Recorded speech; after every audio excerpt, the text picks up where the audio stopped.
गिराको ना ये तो देखत ही आलू में ससुरा कीड़ा पड़ जाला कुल खाली झाक झाक के चल जाता हूँ कोनो खरीदा तो ना ये मोदी के राज में इतना सस्ता ससुरा कर दिला मोदी ना कि घर देखती तो कुछ निकलतो ना भाई मान के करे घर का हमारा लड़का हेरा जैसे एमे बवाल हो जाई एमे तो हम बताओ समझिए में ना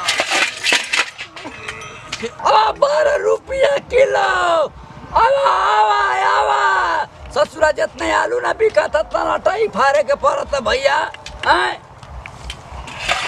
जवानी मोदी ससुरे तना सस्ता करवा देना आलू की मट्टियों का दाम ना निकल था बताओ समझिए में ना होता कि का होई का जाई आवा 12 रुपया किलो आवा आवा आवा 12 रुपया किलो भैया। हाँ भैया आलू कैसे बा? 12 रुपया किलो। 12 रुपया किलो बा? हाँ तो ना होगा तो भैया तनी आलू तनी दे दिया एक पसेरी। एक पसेरी? हाँ एक पसेरी आलू तो भैया ला ना। अरे देखिए भैया बुजुर्ग आदमी बड़ा तन ठीक से तौला। चला बुजुर्ग है तो तब जुइया से थोड़ो। अरे यार आलूया फाटल बा बीन के दी ह हम आए फाटल है तो आलूया ना फाटल। अच्छा अच्छा तौला तू आलू लगा के मार गिराहक भागा। अरे ना ना भैया आई ला मुलायम आलू धरा है। मुलायम आलू आई ला बिन बिन के ना मिले सही ला बतला। अच्छा तो भैया बाबा बड़ा बुजुर्ग बड़ा बाबा और खिसिया मत ब्लड प्रेशर हाई बा का? नहीं टीबी का बीमारी है रह के मिल गया। अच्छा दो दो एक पसेरी तनी आलू दो दो दो। अरे भैया तनी बढ़िया चलाओ ला ला देखा ऐसा सा आलू दो घरवा पिटोइबा का मेरा रुआ से। ए भैया अरे बाबा खिसियाई मत पर मेरा रुआ मारा था माहू के मतलिया के ओलो रुआ। अरे ना भैया तनी बढ़िया चढ़ाओ बढ़िया ना चढ़त हो तो झंझटिया है बड़ा बाबा। अरे बाबा देखिए आलू भैया तू आलू ले आलू। अरे ना बाबा काहे खिसियाई बने रुक रहा घर से साइड ठीक देखे कहा रहू दे अरे बाबा अरे हमारा तो चश्मा रोरा दे दे नहीं तोड़ दिया नहीं बैठी बैठी बैठी बैठी।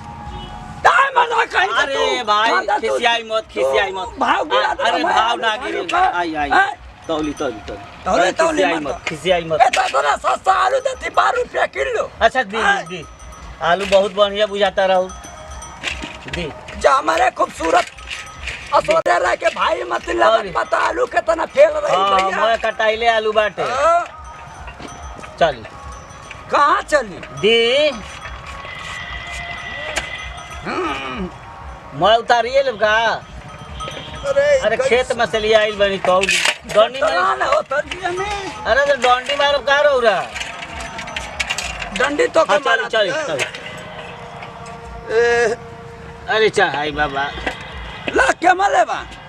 अरे पोलिथीन दी पोलिथीन तो मोदी रख बंद कर देले हुआ। तो हम कथी में ली दा भरला पकीटिया में पैकेट में जाई आलू तो के मन जाई आलू और रौरा बेचत रही रौरा तो एगो तो झंझटिया बनी अपन गाहकी देखी रौरा आलू हमारा के ना चाहिए रौरा ऐसा बहुत हमारे दुकानदार बैठे हैं जा हमारा एकदम से हमार बिगाड़ देला बोहनी आया लो कहा तो मेहरारू मारी इतने मेहरारू का डर है तो तू आलू खरीदता कि मेहरारू के कोरा में लेके घूमता तू है लिया के बोहनी मर्दा खराब कर डाला लोग आयो सारा पड़वा तो कब से टमाटर ले के अलग समझिए में ना होता है।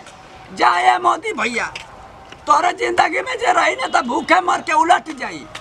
आए मोदी चाचा की मोदी पापा कहीं की पापी कहीं है ससुर मुझे। ए बाबूजी आए बा भाई छतवा का उलट ले बड़ा है बेचाई की ना अभी हो इधर से लेके अथी कइले हवा बिचाई के जनिया लन हम तो रस्तिये में किलो दे देनी है गोड़ी आई है मंगलस 10 रुपए किलो कलस तो हम दे देनी 8 रुपया। हां तू जवान जेठा तो से केनो भाई खरीद छतवा है निया रखो गोबर मैं कह दहाई आ 1 किलो नहीं खबे चले हो पैसा कहां रखल मौजी पैसा कहां रखल कहां पैसा खोया तवे रे ले धोतिया में ले पैसा ले दिमाग सा तो ससुर को 1 रुपया बोहनी ना भाई तोरे पैसा खोया था वहां भाई ने ला है इधर खबर मत कर है ओढ़ हला भड़ा धर आई ये का उड़ा तो रे हे ने धरा हो चश्मा रे बे बाबूजी तू चोरी हमारे का यही तो तार संगे जाए के मन ना करला कहीं दिमाग डिस्टर्ब कइले रहेला सब कर तू हां आवा 12 रुपया किलो बे तारा से ना बेचाई जन लो हमारा से बेचाई ए बाबूजी